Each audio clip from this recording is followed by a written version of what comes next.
Yo, welcome to the mic where the green dreams thrive. We're talking horticulture, how to keep it alive. From the roots to the bloom and the seeds in the ground. Stories from the Hello pros and making welcome the to green So You Want to grow Be sound. So Vlogcast. you wanna be I'm Chris green? Sabbarese, an OG in the green industry for nearly 20 years. Now, if you're a content creator who's building an audience, sharing on topics about gardening and landscaping, and maybe you've asked yourself, where's this going? Or how the heck can I make a living out of this? Well, you're in the right place. We've got stories from experts who share how they did it and can help get you there. All right, welcome to another episode of So You Want to Be. And this week, I am thrilled to be talking to someone that I have known for quite a few years. Joe, would you go ahead and introduce yourself and tell folks who you are? Hey, Chris. I'm Joe Lample, as I often say in the world that people know me as, Joe Gardner. So Joe Lample, the Joe behind Joe Gardner, a passionate gardener who happens to make my living at the same thing, which I feel very blessed to be able to do that. And at the same time, not feel like my passion ever became my prison, because that was always what I was worried would happen, or I just never wanted it to happen. Because a lot of times we hear when people, you know, try to make a living at the job of what they love doing when they're not working, even that thing that they love doing becomes work, and it feels like work. And I never wanted that to happen, but I was always a little secretly afraid that it would, but it hasn't. And at this point, having done it so long, it's not going to. So I'm happy to be able to say that. But I create a lot of content, and I do it through all forms of media, through television, through videos, through podcasts, through books, through personal appearances, and writing, and whatever else there is. I'm probably doing that too. Yeah, I mean, you are definitely one of the ones who just literally does it all. So I'm going to have some questions for you, later on in this conversation, but we're going to talk about being a television host because not many people do that. And that, is just not an opportunity that a lot of people get. So I really want to know, did you just wake up one morning when, back in the day and just say, I want to be a television host? Like, how did that come about for you? That's a good question. And no, I never thought that, although I watched every gardening television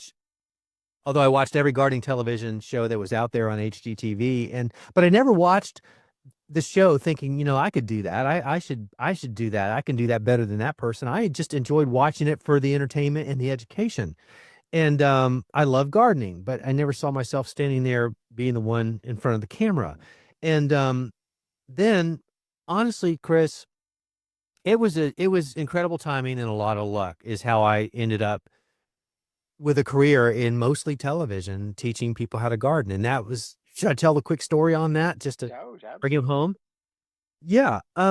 So, I've got my horticulture background, and then, I was in the business world for a short period of time, but I missed my gardening people. I wanted to be around my horticulture friends. And the best way I knew to do that was to find an organization that's who they were. So the Master Gardeners were those people for me. And so I applied to become one, and eventually I got in, and I hadn't been in that long when there was a magazine editor who was searching for somebody that was an expert on turf of all things. So she was polling all the master gardeners around, and everybody kept mentioning my name.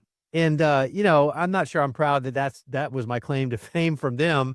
But yeah, I was good at that because I was the guy that had the good looking yard and all that. But that's a long time ago. But anyway, she asked me if I would be a regular columnist for her magazine, and that would be my featured topic.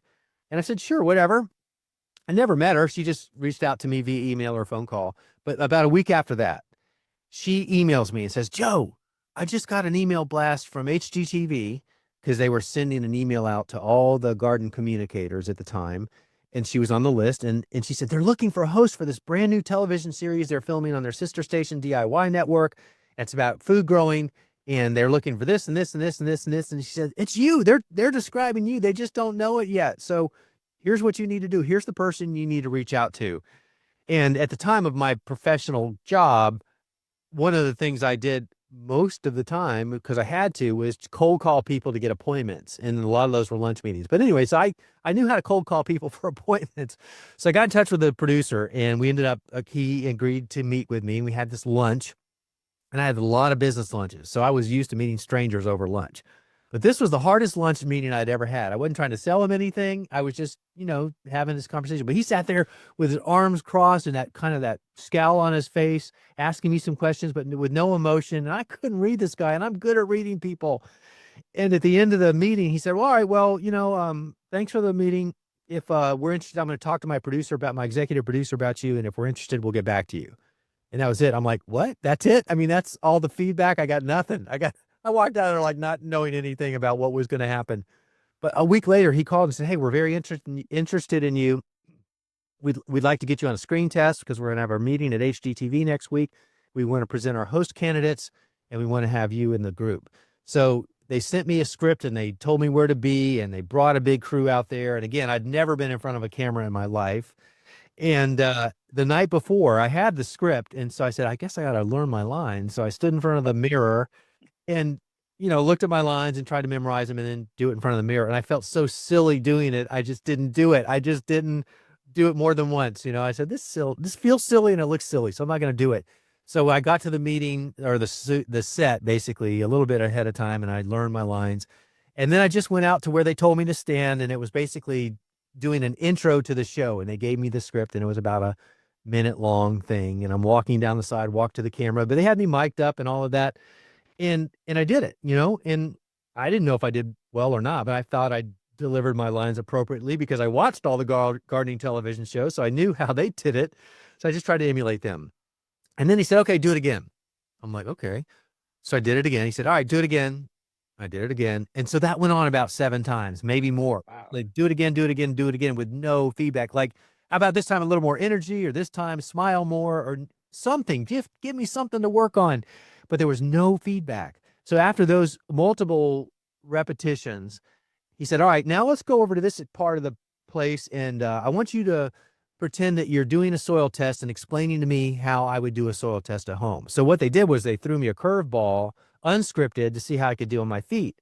And thank goodness I was talking about stuff I knew. It's like if I was interviewing for a food show or something like that, I would have been sent home after the first take. But because I'm a lousy actor, but I'm good at what I know, I was able to do it. And he had me do that same thing multiple times again. And then again, when we were done with that, he's like, okay, thanks a lot. We'll see you. We'll let you know if we're, have any further need to talk to you. And I'm like, gosh, this is brutal. I mean, these people in TV are awful. And I told my parents that, and I said, it's funny. I had this audition basically for a show on HGTV or DIY. And I'm telling you about it because it's probably the last time we'll ever talk about it because I'm never going to hear from those people again. But a week later, they called me and said, hey, look, we're very interested in you.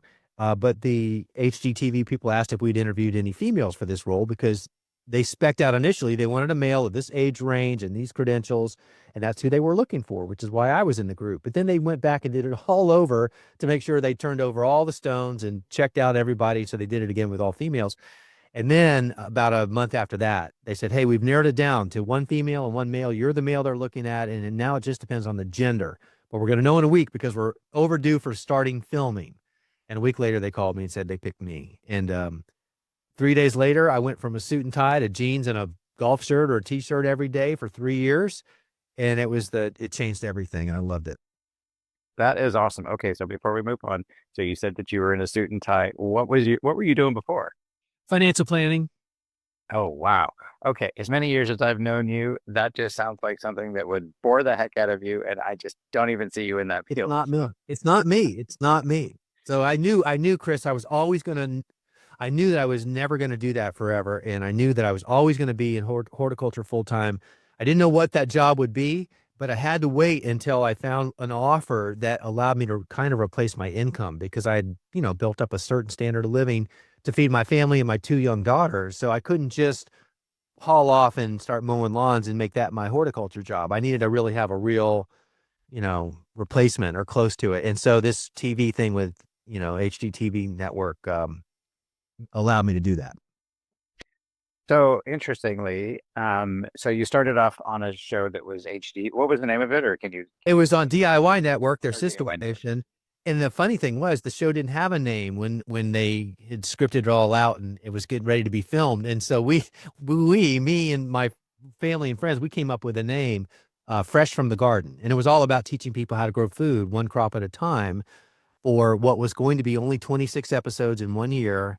And it was so successful quickly that they turned it into 3 years and 52 episodes. And then the only reason it retired was because we grew everything you could possibly grow to eat, at least where I, in the southern region. So it was great. So you ran out of things to talk We about. ran out of things to film. Yes, we sure did. So, all right, catch me up then, because you are the host of Growing a Greener World TV. How did you make that transition from what you did on DIY channel to Question.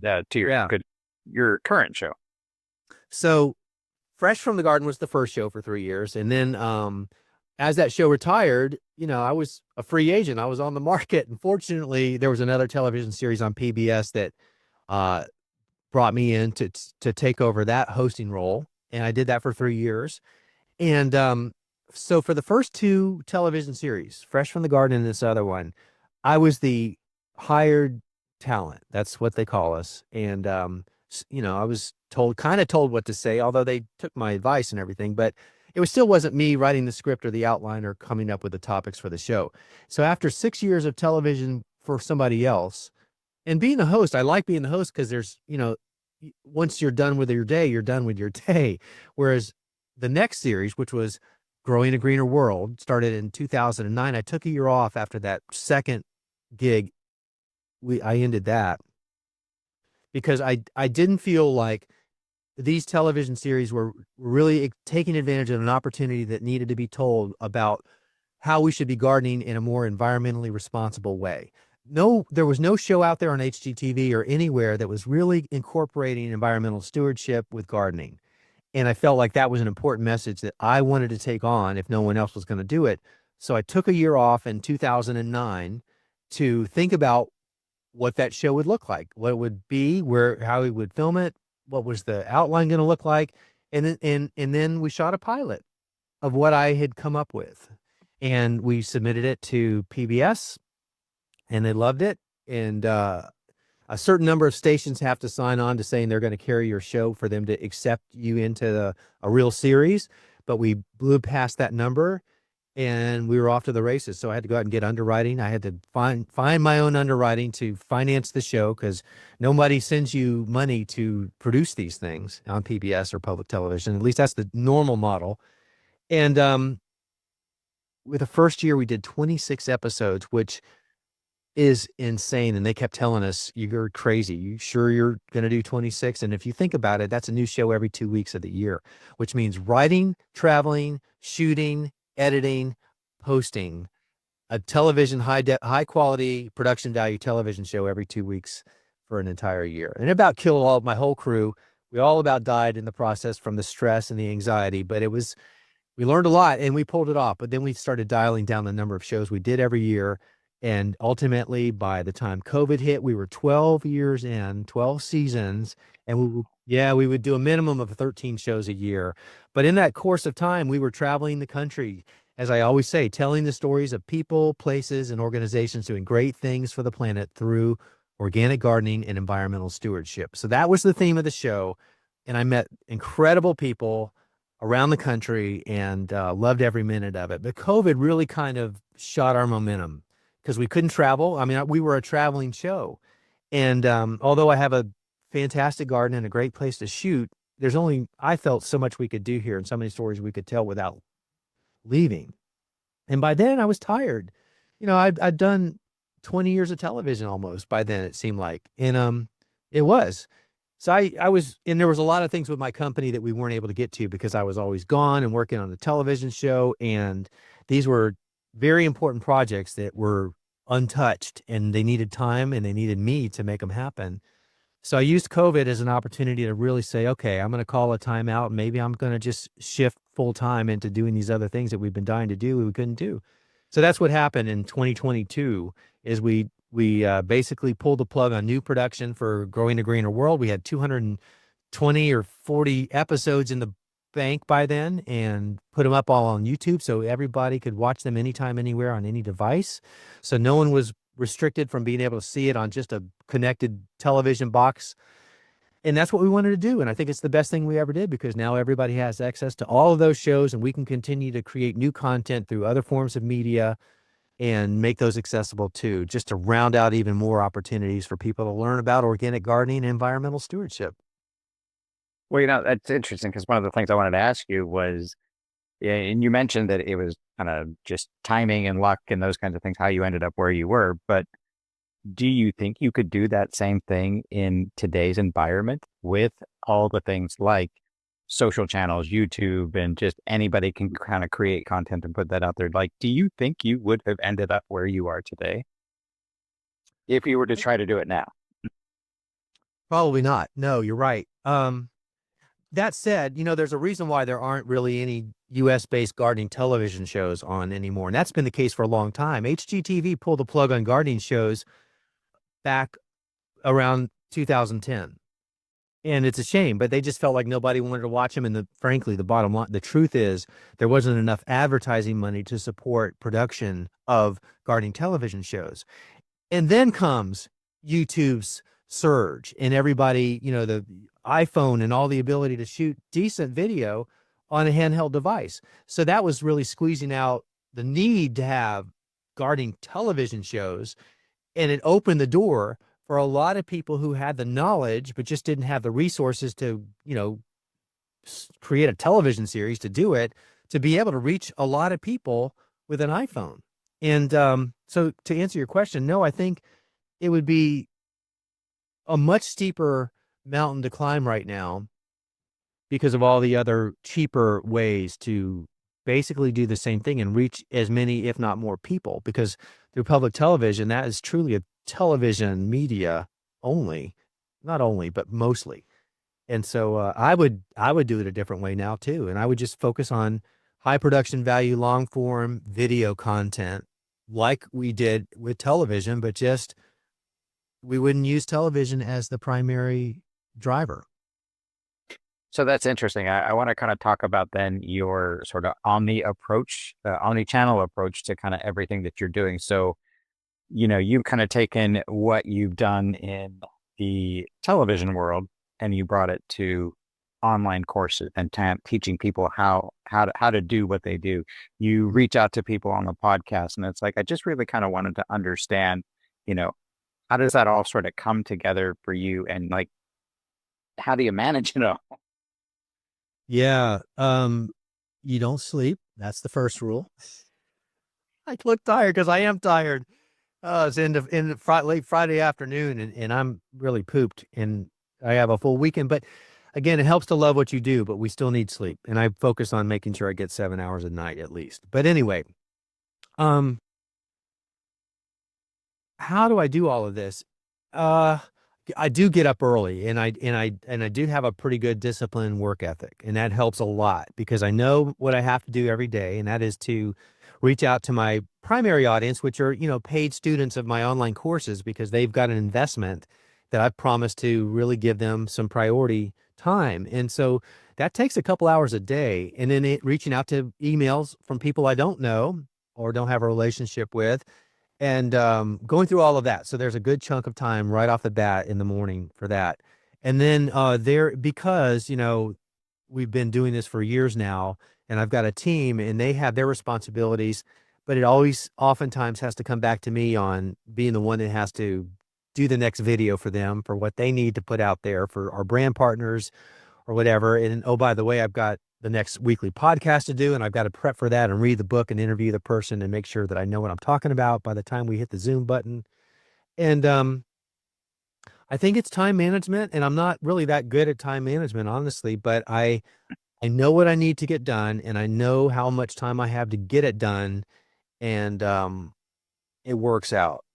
And I don't know that I have a formula for that, but I take my work very seriously, and my goal with everything I do is high production value because I believe people buy differences, not similarities. And I think there's a lot of people that are out there winging it all the time and they're getting some traction. But if they would focus on how they can differentiate themselves and their messaging so that they're not like everybody else, even though we're watching what everybody else is doing, we shouldn't try to be doing what they're doing because we're not them. We're who we are. And I think people buy authenticity first and foremost, and realness and candor and not taking yourself so seriously. And that just needs to be you owning you as you're communicating to your audience. And I think that's how you grow your audience, no matter what the media is, whether it's audio only and podcasting, or podcasting now has a video component to it, or it's videos itself, or it could be television, or it could be speaking or writing, but whatever it is, you got to identify your unique place in that niche and own it.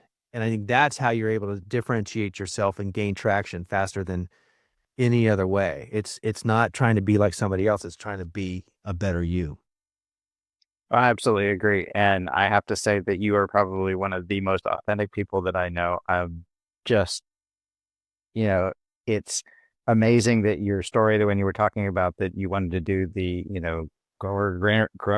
can't even talk today, Grow a Greener World TV, and that you saw a need for something that really wasn't being addressed, but it was important to you. And I think that's really what makes people so successful in these channels. Yeah. Yes, having a cause, having something that's important to you that you feel passionate about and you want other people to know about. I think that really makes your job not feel like a job, and it also makes it easier because mentally you're more geared up for it. It's not something you have to do anymore. It's something you get to do, and there's a big difference.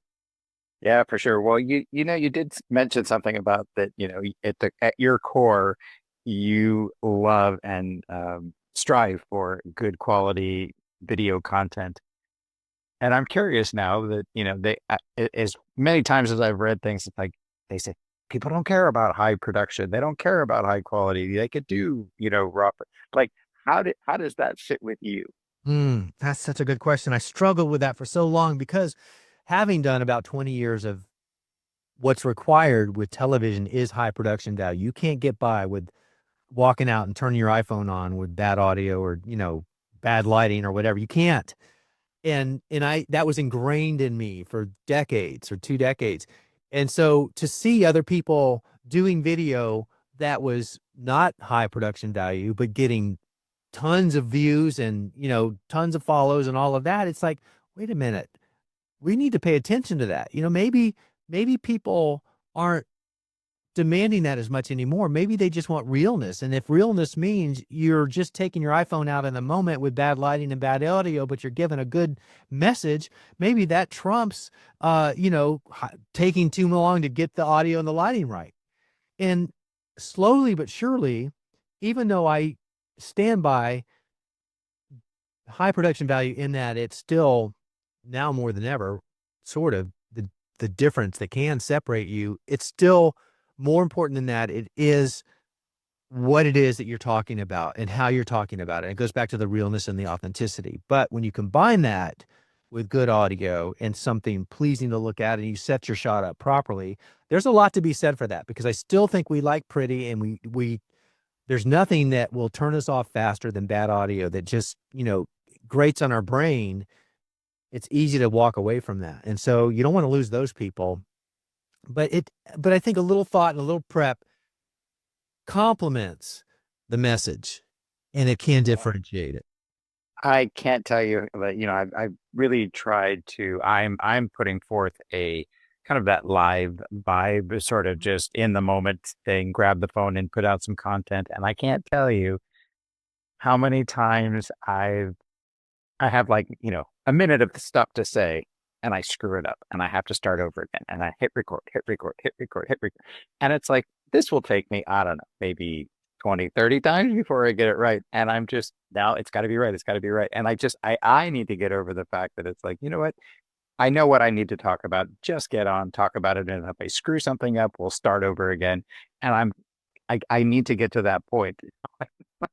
Can I tell you something? You go through some of that? Better? Yes, but I'm going to tell you something that's going to make you feel better, because I'm that person. I'm the one that, again, well, with television, you get a lot of takes, do-overs if you want to, but when you're out there filming your video, and it's a 3-minute video, I'm the one that would get to 2 minutes and 59 seconds and say something really stupid at the end, And rather than just do a cut and, bring it in, I would start over.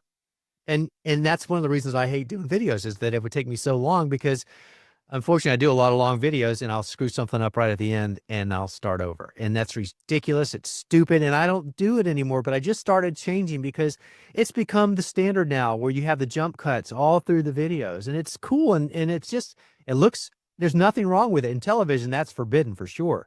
But in video, everybody does it on YouTube now. And it's really freeing for me, and it should be for you too, Chris, because I'm doing it now, where if I have a 3-minute script, I'm not memorizing 3 minutes anymore. I'm memorizing the first paragraph and getting that done. And then I can move on to the next one and we'll do a jump cut.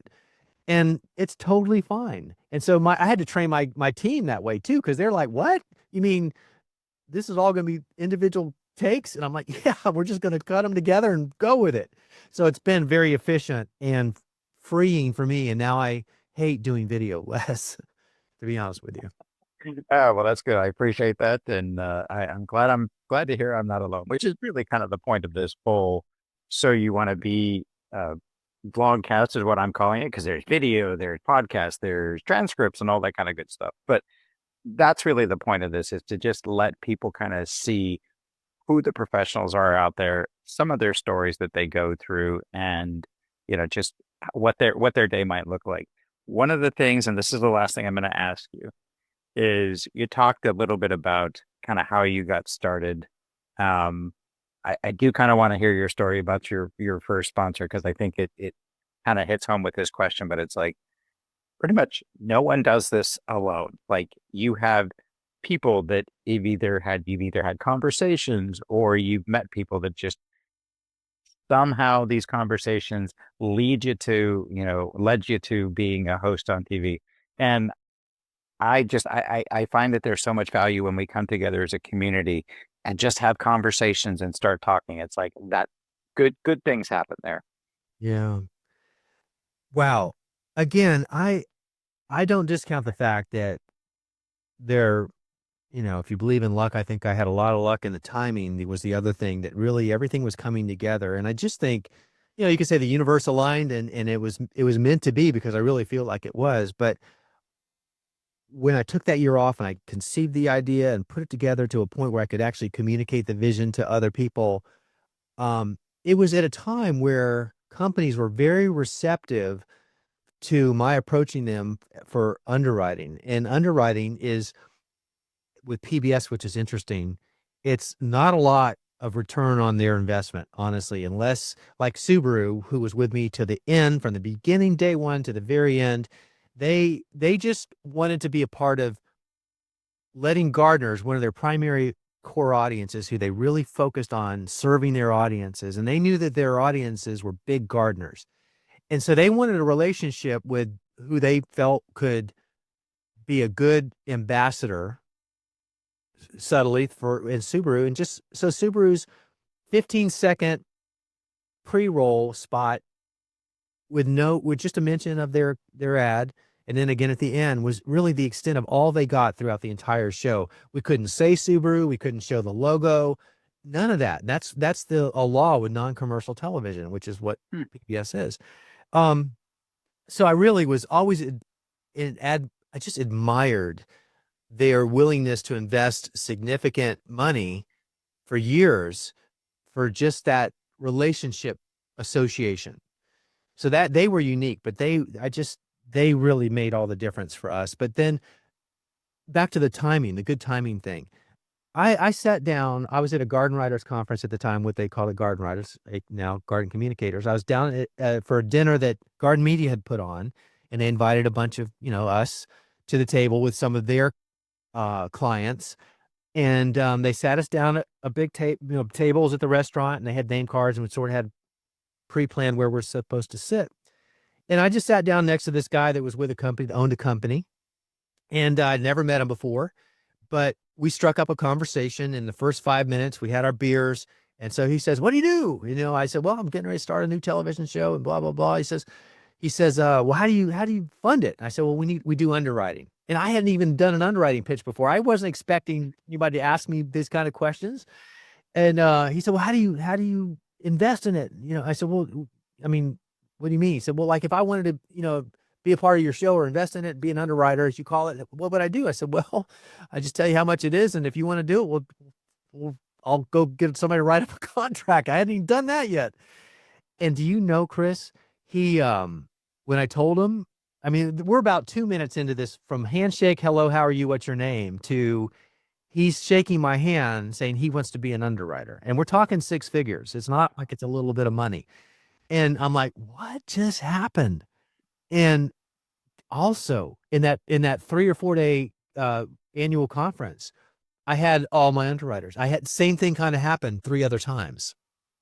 That is phenomenal. I mean, it's just, I don't call it dumb luck, but I think it's the ability to just really kind of connect, have conversations, and then you just never know where they're going to go. So, hopefully people take that away from this conversation and some of the other ones that I've had, that good things happen when you attend events like that. So I want to add to right. that though, just Yeah, to add to it, because I didn't know how incredibly fortunate I was for all of that to happen so quickly, because that was unheard of. And I found out over the 12 years that obtaining underwriting funds is the hardest thing you'll do. I met a guy on an elevator at the Garden Writers Conference, I think that year or another year.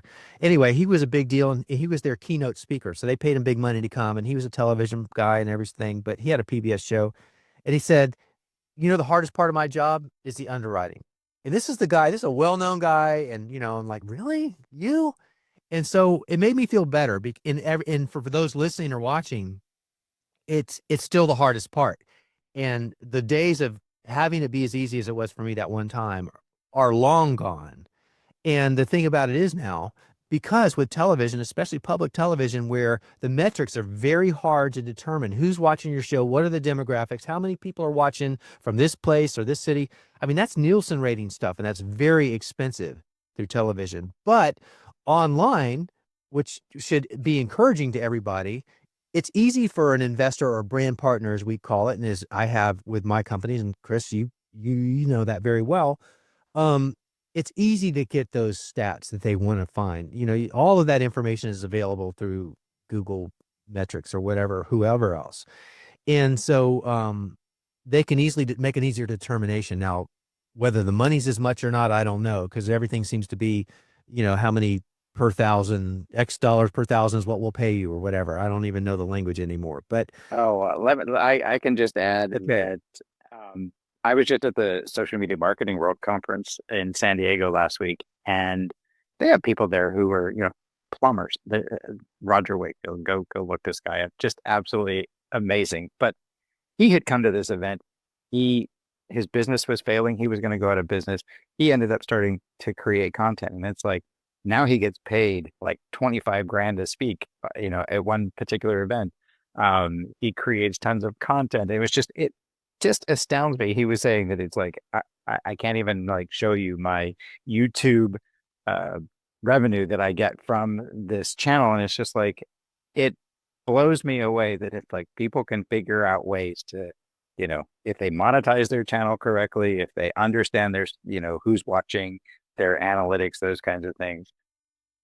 Sky's the limit. It's a whole new frontier out there now, with lots of revenue opportunities for anybody.